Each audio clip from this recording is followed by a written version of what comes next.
Nexus PMG welcomes you to the Bigger Than Us podcast, which we as energy geeks lovingly refer to as the BTU. Bigger Than Us is a podcast that focuses on ideas that will shape the future of our planet and ultimately our existence. We will occasionally lean into energy topics because, after all, it's the key to our collective survival. But we'll also explore other ideas and topics that we believe will have an impact that is bigger than us. And now, on to today's show.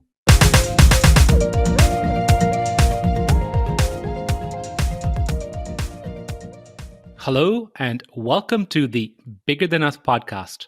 I'm your host, Raj Daniels, and today I'd like to welcome James Ellsmoor to the show. James Ellsmoor is the director of Island Innovation, a consulting agency he founded not long after graduation while studying for a master's in island studies. He has a passion for sustainable development and renewable energy, particularly applications for rural and isolated communities. In 2019, he ran the inaugural Virtual Island Summit, which brought together 4,000 participants from Scotland to Samoa to share stories about their communities. James has always used technology to advance his mission, allowing him to live and work anywhere and manage a team spread over 4 continents. Island Innovation focuses on bringing together NGOs, the private sector, universities, and government with projects covering topics such as lithium extraction, climate change, and public policy. James, how are you doing today? Hey, Raj, I'm doing quite well, thanks. How are you? James, I'm doing fantastic. Where in the world are you? I am back in the UK. 2 weeks ago, I was actually in Colombia, but the British government helped get me home on an evacuation flight, so I thought I'd take them up on that opportunity. Wow, that sounds really interesting. So, were there any problems in Colombia? Was it difficult getting out? Yeah, we could spend the whole episode talking about my journey back from Colombia. To be honest, no, I've been kind of living there unofficially for about 6 months. There was no particular issues in Colombia. Actually, the Colombian government so far have done a better job of dealing with the issues going on than the UK government has. But I was getting to the end of my visa time. There were no flights in and out in Colombia, and the British government told me if I didn't take the flight, then I was on my own. So I thought, time to come back to the UK, even though I was probably safer in Colombia, to be honest. Well, I'm glad you're back safely. Thank you. So, James, I like to start my show by asking my guest the following question. If you were asked to share something interesting about yourself, what would it be? Good question. Well, maybe starting with the islands theme that we'll be getting into. I actually did my master's in island studies, which most people are confused about what even is island studies. You can do a degree in that. So that's one thing. And the other thing is actually where I'm talking to you now from. I grew up on a farm in rural England, lived there for most of my life. So currently coming into you from the English countryside. So 2 little factoids. That's beautiful. I actually grew up in Southeast London, did my O levels there, did my secondary schooling, and then our whole family moved to Dallas, Texas, where I've been for about 30 years now. Fantastic. So you mentioned island studies. Can you share a little bit about your current endeavor? Yeah, so my business is called Island Innovation.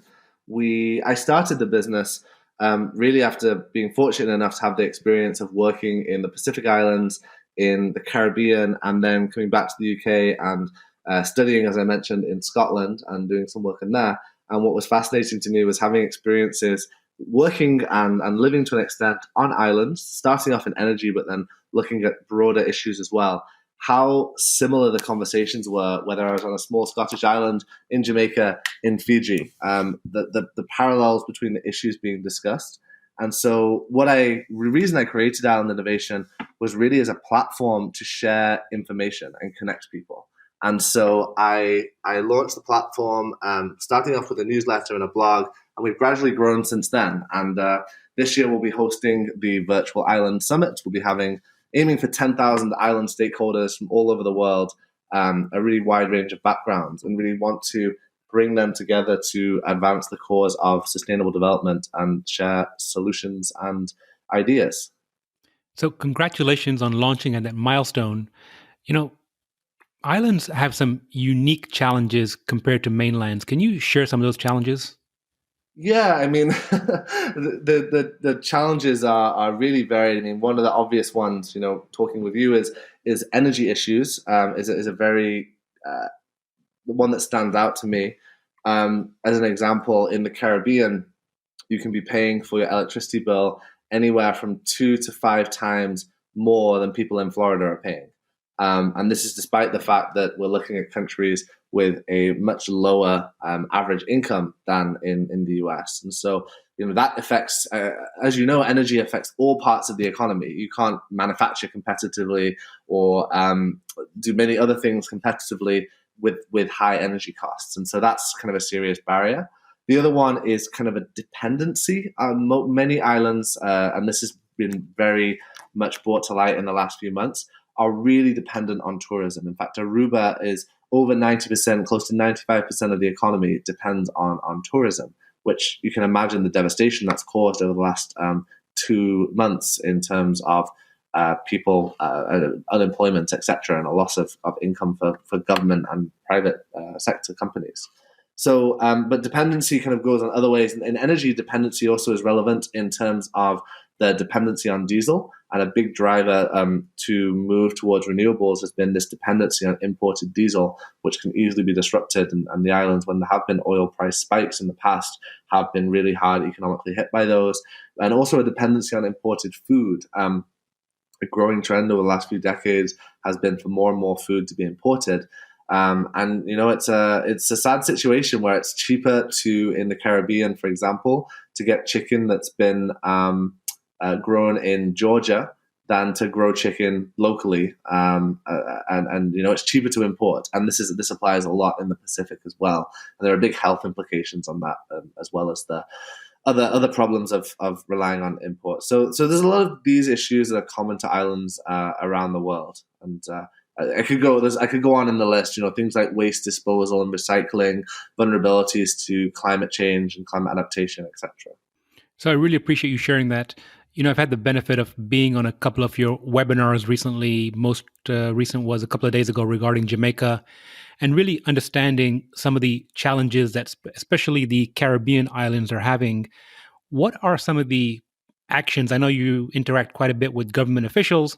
What are some of the actions that you see them taking or actually discussing right now to help address some of these current issues, but also some of the upcoming issues? I know we're going into hurricane season too.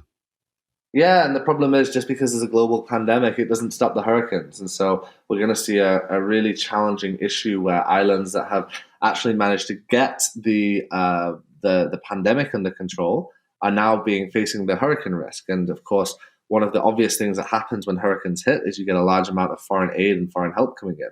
And the first question is that foreign help going to be available when people are trying to do things locally and solve problems that are happening at home? And the second is, even if those workers do come in, that's a horrible trade-off for governments to have to make, risking bringing in, potentially more of the virus and more infected people that could actually do more damage than good. And that was actually a decision made in Vanuatu last month when a cyclone hit.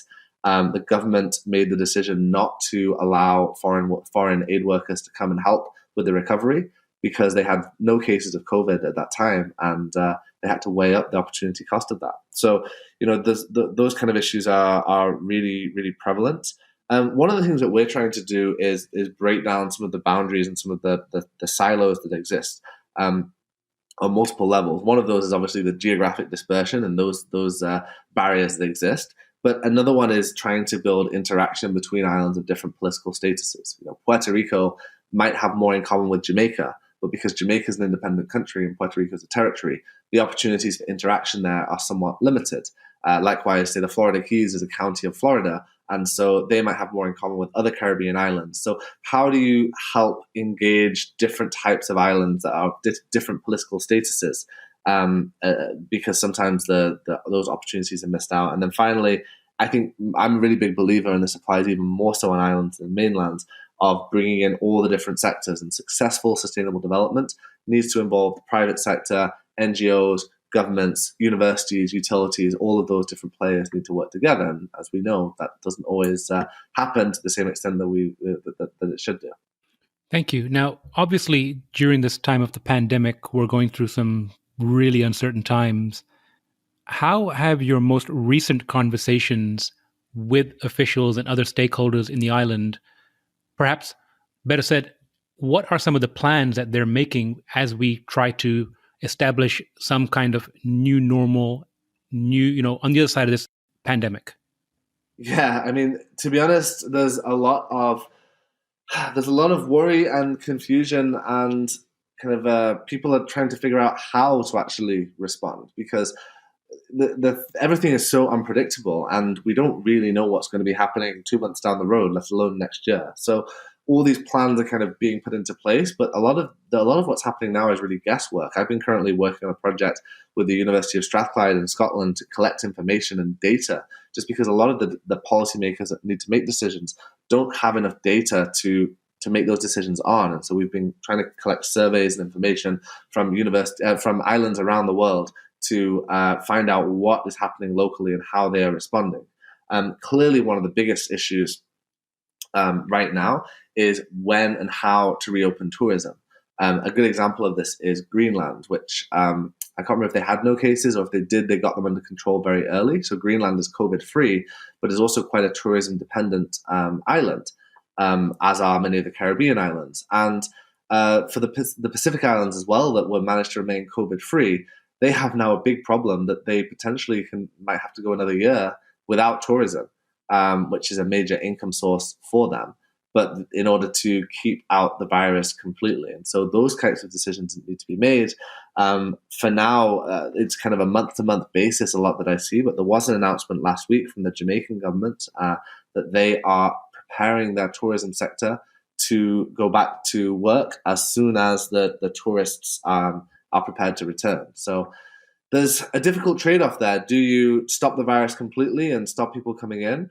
Or do you risk people running out of food and not being able to work at all? That's what all policymakers are going through around the world, on islands and not. So it sounds like a common theme in what you're saying is this idea of resiliency and self sufficiency. So, based on your experience and the data that you currently have, if you had the ears of the government officials and could perhaps give them an idea or two or three, what are some of the things that you've been thinking about that perhaps could help them become more resilient over time? Right, and there's a growing movement. I mean, I think renewable energy is one that absolutely makes sense for resiliency. Not just renewable energy, but thinking about the structure of microgrids and storage. I mean, there was a big discussion after Hurricane Maria in Puerto Rico about dividing the island up into microgrids and trying to spread out the load and spread out the generation facilities. So when another hurricane hits, as it inevitably will, they do not. It doesn't wipe out the whole island's electricity as Hurricane Maria did. So efforts like that and decreasing the dependency on imports for fuel obviously makes sense.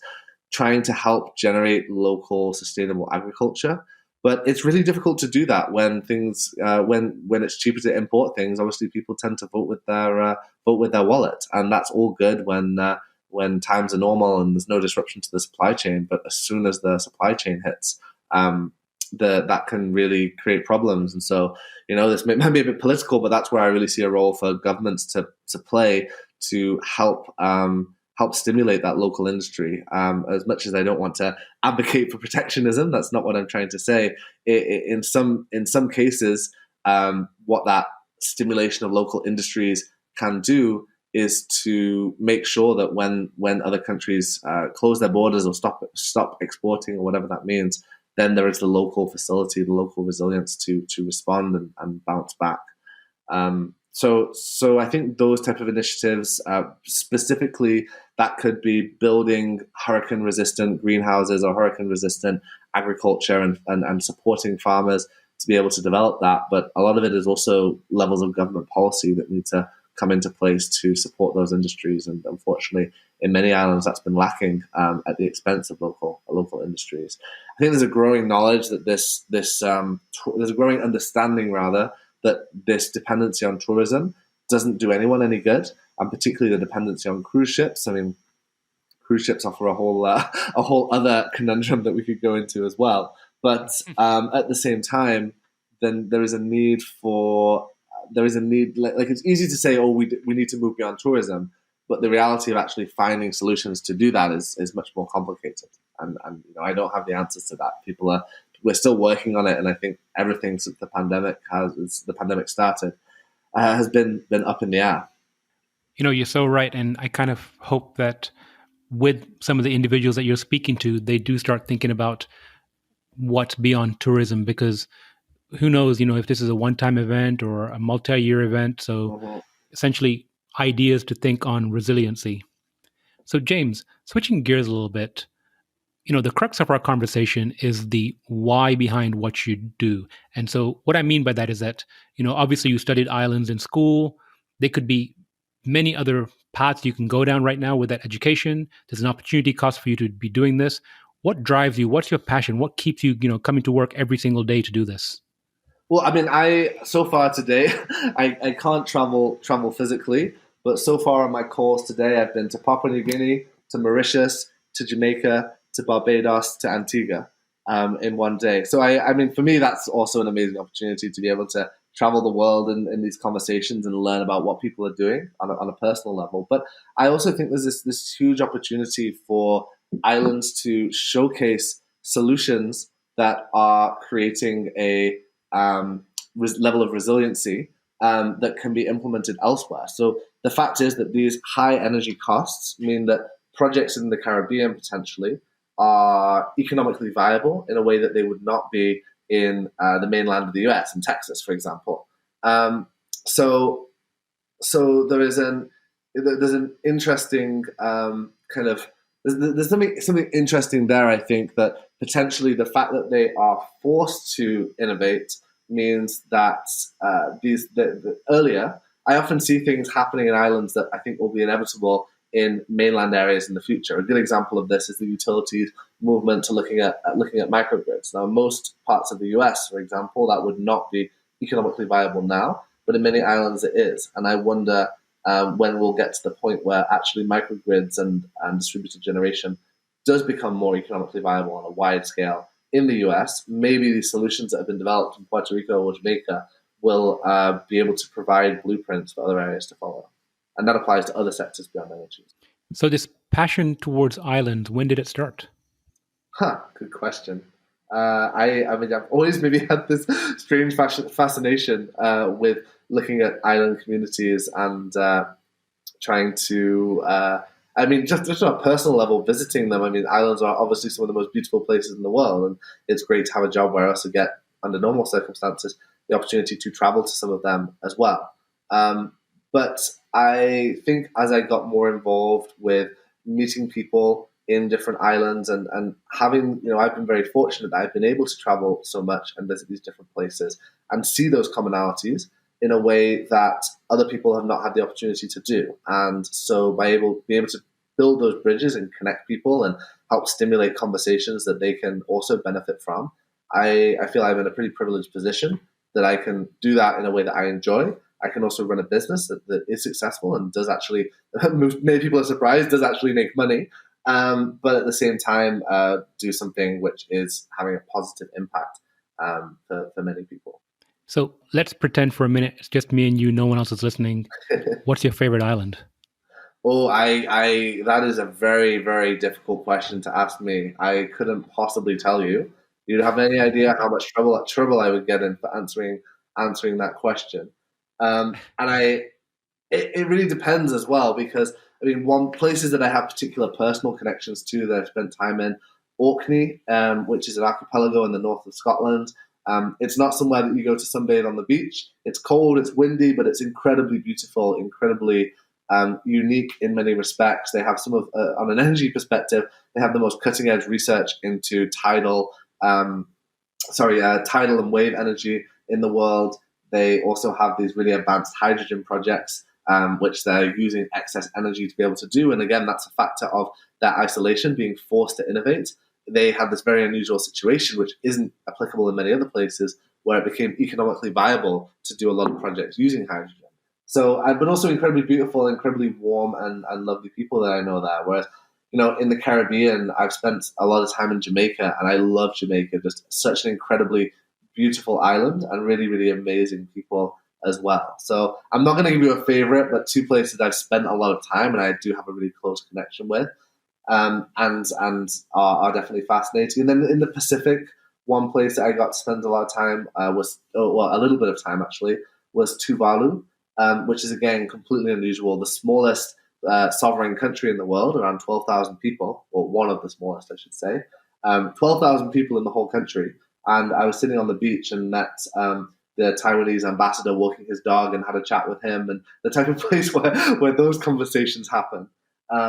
But also just at the same time very, very vulnerable to the impacts of climate change. Wherever you are, you're a few meters away from the sea and at most 1 meter above sea level. So all these places are very, very different, but I love the fact that there are these commonalities that can draw them together that make this platform a useful place to share information.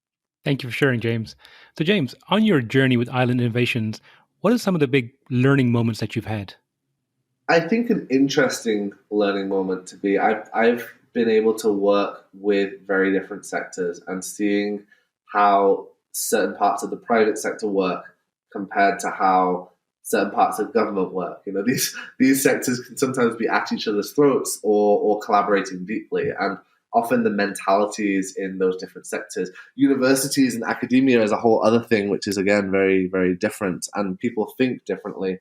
And to be able to see and understand how people think and why people act in the way they do, as opposed to just saying, oh, government's slow and bureaucratic, therefore I have no interest in working with it. Accepting like government can be slow and can be bureaucratic by its nature. It doesn't have to be, but often there are reasons for why that is. I mean, some of the Caribbean islands, again, the government ministries might have a tiny staff juggling a huge array of different things that whole departments in a larger country would be tackling. And then, of course, they are slow and not as quick to react as other places when the staff are so overstretched and have so many different things going on. So trying to have a better understanding of how different sectors work and why. And also, yeah, helping to be able to try and bridge that gap and be able to help them work together in a useful way, I think has been a really interesting learning experience. I wouldn't be able to define it in a useful way, but it's more thinking about like seeing things and slowly being able to grasp these different actions that are taking place. That really is an interesting learning. You know, very often we're caught in our own bubbles. And for example, what you said just now, when we hear the word government, we think every single government around the world has a robust structure with hundreds, if not thousands of people working there. But then when you mention this island that has a few, a handful of individuals that are trying to take care of or handle the entire population, that really does change your perspective. So that's a really interesting learning. Thank you for that. So what about some of the aha or surprise moments you've had on your journey?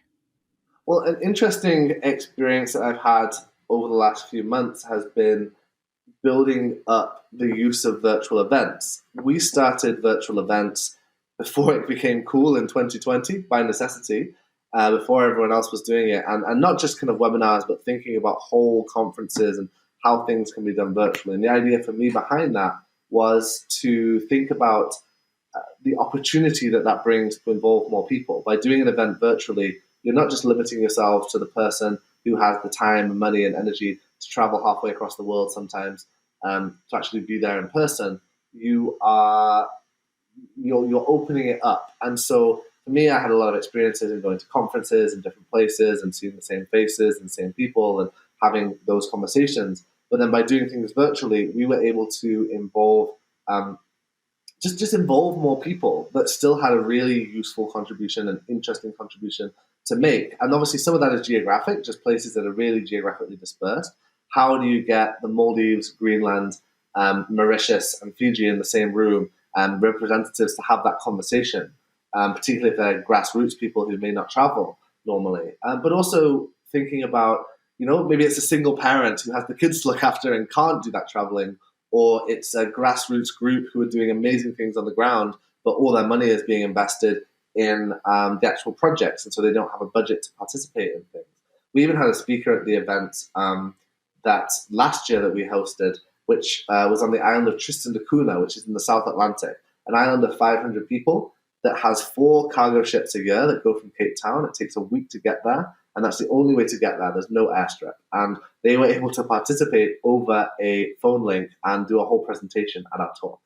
And so for me, the value in those types of conversations, I think, is huge, and this inclusivity element. And so the aha moment is seeing now how virtual events are, everyone's all of a sudden trying to run webinars. You must be inundated with emails every week. And looking at how this is evolving so quickly and thinking, okay, how can we advance these virtual events to play a useful and active role in the future when things go back to normal, whatever normal becomes. I think the fact that people have been forced to be involved in virtual events is going to also mean they stay. Maybe we'll have a few months when people are sick of being behind the computer and want to push into going to events again. But I think virtual events are going to be here to stay. And what's been really cool for me in the last few months is seeing the level of innovation and the speed of innovation happening with tools that were just not available to me last year when I was trying to put this event together. So our virtual island summit is taking place in September. We'll encourage your listeners to attend that, to see what we're doing, virtualislandsummit.com.